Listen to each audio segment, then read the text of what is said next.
Tico here. Hope everyone's well and safe as normal, and welcome to this month's Q&A video, where I'll do my very best to answer all of your questions to the best of my abilities. So without further delay, let us begin, because it's really cold. To start us off with 3 questions is from Brighton Trainspotter 123, and I am pleased to report it is his right account. So, first question. What former route/line would you like to see reopen? I'm giving my idea for a line reopen over near me, and that is Lewes to Uckfield in East Sussex. That's not a bad line actually to reopen. As for me, there's 2 disused railways where I live. The Tewkesbury and Malvern Railway, which runs from Ashchurch to the town of Tewkesbury and then up to Great Malvern via Ripple and Upton-on-Severn. And then there's the Gloucester Loop Line, or the Evesham Loop Line, which runs from Ashchurch to Redditch on the Cross City Line via Evesham, obviously, Broome Junction and Alcester. So it'd be nice to see those reopened. Or on Train Simulator. Either way, it's a win. Second question from Brighton. What is your favourite diesel multiple unit apart from 150s?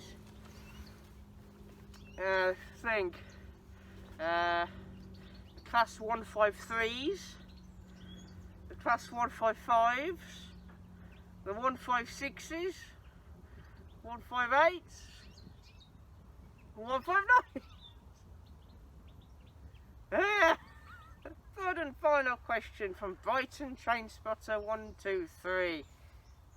Do you like the Class 800 series trains when they are on electric or diesel power? I mean, I've train spotted both on electric and diesel power, and I've travelled on both under these electric and diesel power.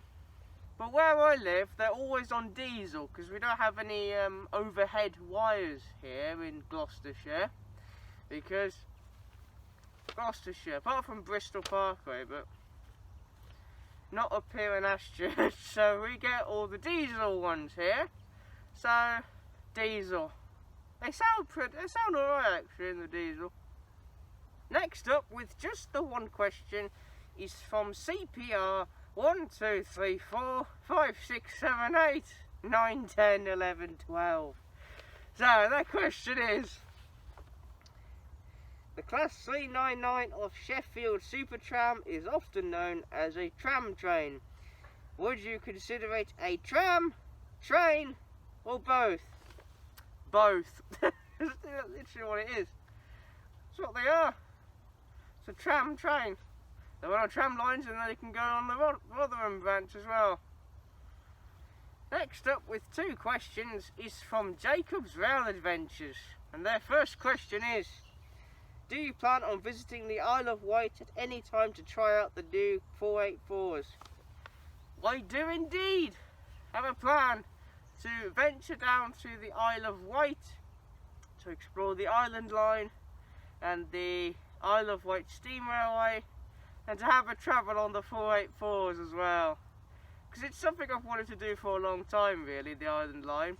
I was going to do it last year, but obviously last year turned out to be a complete disaster, as we all know.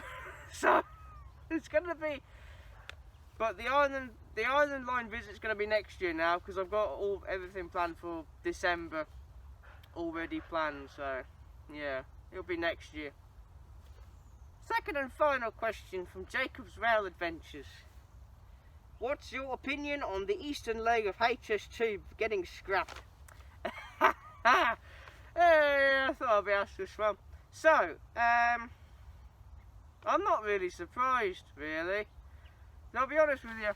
When they first published the HS2, building report, the London to Birmingham section, I knew that they would build, but beyond Birmingham and the current price of how it, the costs of the current construction between London and Birmingham, is so stupid that it will just seem almost pretty much impossible, excuse me, to continue it from Birmingham to Manchester and Leeds, because it will just cost so much money to build. So that's why they've scrapped it, I suppose.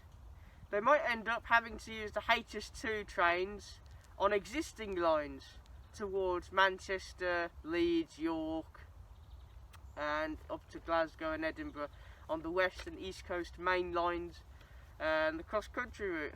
But yeah, I'm not surprised.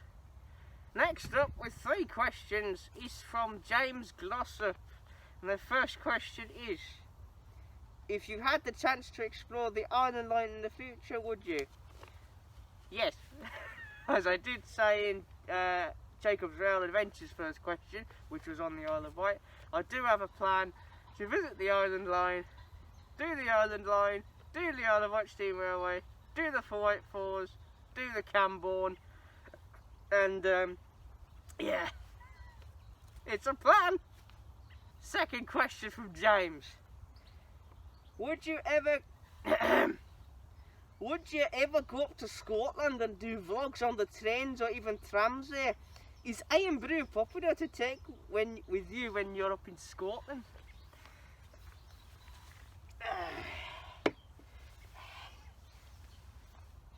You mean these bad boys? Iron Brew Extra, of course. Iron Brew is the lifeblood of Scotland. It's like they don't have water in Scotland, they have Iron Brew in Scotland. Yes, do I have plans? I do! Next year, hopefully in the summer, I will be heading up to Scotland to cause chaos and to spot the sprinters as always. So yeah, stay tuned for that one. I'll bring my Iron Brew as well. Third and final question from James Glossop: what is your best train highlight from November? For this month, it would have to be reuniting with the Class 323s before they head up to the north when the 730s enter service, and seeing the Pride again. So yeah, those are my highlights for this month. And of course seeing sprinters as always, you know. Next up with 3 questions is from Josh's Railway Adventures. The first question is: what do you think of the new Transport for Wales Class 231s? Yeah, I've had an interest for these trains since they were first announced. The Stadler Flirt Transport for Wales service. The reason is because they are replacing the 170s on the Cheltenham to Maesteg services, and Cheltenham's literally next stop down from Ashchurch. So yeah, it'll be interesting to see. It'll be interesting to see what they're like as trains, and just to spot them in general. Second question from Josh: what was the best tone from a train you heard this year? Best tones was when I heard my beloved enter Manchester Victoria after 616 days of not seeing my beloved. Ah, that was great. Just hearing my beloved sounding the horn in Manchester on my train journey between Manchester, Blackburn via Todmorden and via Bolton as well on the way to Clitheroe for my birthday. Oh yeah, my beloved, as well as the Flying Scotsman. Yeah, my beloved mostly. They're called beloved. Third and final question from Josh's Railway Adventures: will you be doing more driving experiences next year? Hopefully. I've had my eye on the Romney, Hythe and Dymchurch Railway in the southeast, because I've never seen such a line before. A narrow gauge line, 13 miles long, from Hythe to not Dymchurch, I forgot, but Yeah, it'd be interesting to drive one of their diesels. Or steam. Or do both, steam and diesel. It's expensive though. But yeah, hopefully I'll do some more drive experiences of whatever's available on the other heritage lines around the UK as well. So yeah. Next up, with just the one question, is from Liam O'Connor. And their question is, what's your favourite West Midlands Railway train? The Class 1... the 172s. In your dreams. Cursed units. No. In all seriousness, my favourite West Midlands managed train is the Class 139 Parry People Movers, which operate the Stourbridge shuttle services between Stourbridge Junction and Stourbridge Town, because they are cute, they are quite fun to ride on, and of course Stourbridge Junction is home to the World Cup of Stations winner and celebrity station master, of course, George, the little cute, lovely, adorable ginger cat of Stourbridge. Oh, he's adorable. I must meet you again, George, because I really enjoyed the first time. Next up, with 3 questions, is from Reuben Ashwell. And the first question is, how do you feel about the new Class 730s for West Midlands trains? They're alright. They're still being tested, being built even. They're quite new. They sound alright actually. But yeah, it'd be interesting to see how they perform with West Midlands trains when they replace the 323s, which will be a very sad day, and when they replace the 350 Type 2s, which will be brilliant! Yeah, they're replacing the 350 Type 2s for once! Thank the Lord!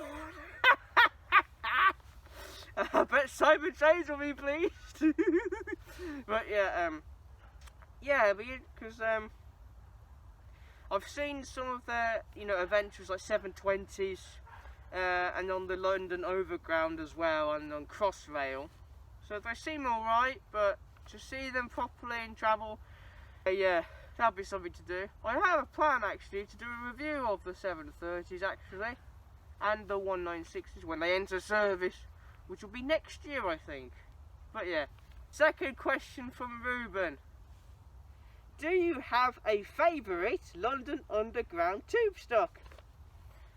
I don't know the Underground as well because I've only been twice. But I would have to say the 1992 stock. Third and final question from Reuben Ashwell. Have you ever been on a train that's had trouble with leaves on the line? Yes. The Snow Hill lines with the 150s. Loads of times between Kidderminster and Hagley when the train is full of school kids like me on the school run. Yeah. As well as around here as well. It's unavoidable really. Next up with 2 questions is from RJ's Trainspotting UK. And their first question is, here's a question. Would you do a review on a cross-country HST or GWR's HST or Transparent Express stock? If there's an opportunity to do one, then I will. Second and final question from RJ's Trainspotting UK. Can you do a Mackey's Rank compilation? That's a thought. There's been quite a few actually this year alone. I don't know really. If you like me to, I will. We'll see, eh? For an upcoming video. I might do one, if you'd like me to. But, yeah, we'll see. And last but not least, with 3 questions, is from Simon the Railway Enthusiast 83. The first question from Simon the Railway Enthusiast 83 is, when you visit the Wherry line and Brighton lines next year, is there a certain station you're looking forward to visiting? For the Brighton line, Hoverton and Wroxham, because of the Vure Valley Railway. a little heritage narrow gauge 9-mile railway from Hobbiton and Wroxham to Aylsham. And then for the Wherry lines, Burney Arms, because I've been to Burney Arms before and it was quite interesting on Halloween. But yeah, Hobbiton and Wroxham, Burney Arms. Second question from Simon83. Do you miss the sprinters that used to operate the Wherry and Bittern lines, and would you reintroduce them back onto these lines? Definitely. I mean, yeah, it is sad that they're not there anymore. I mean, I remember seeing the 150s on the in the Greater Anglia Railways livery. Sorry, Greater Anglia. But yeah, and then obviously the 156s and the 153s in the 1 livery at various locations. But the good thing about Train Simulator is that you can relive this with the Wherry lines, of course, because they don't have the Bittern line on Train Sim. So, third and final question from Simon, the Railway Enthusiast 83. Would you have your beloved 150-001 running on the Wherry and Bittern lines if you got the opportunity for it to happen? Without question. Without question, Simon. The good thing about Train Simulator, once again, is that you can actually drive my beloved on the Wherry lines. And that's it for this Q&A video. So thank you to everybody for sending me over your questions for this month's Q&A. Now, of course, next month is December, which means not only will we be doing normal train-related questions, but also you can send me some Christmas questions as well. But yeah, until then, thank you for watching, and stay safe, everybody.